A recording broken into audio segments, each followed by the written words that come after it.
Rescue crews calling it a miracle. 10 days after a massive earthquake shook Turkey, an adult and 2 kids are pulled to safety.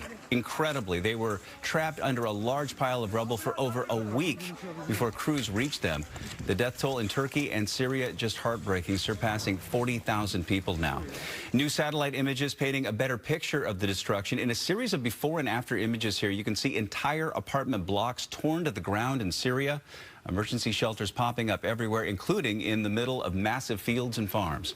And if you'd like to help those earthquake victims, remember, scams pop up quickly. We have a full list of safe, vetted groups that you can donate to on our website, fox13seattle.com.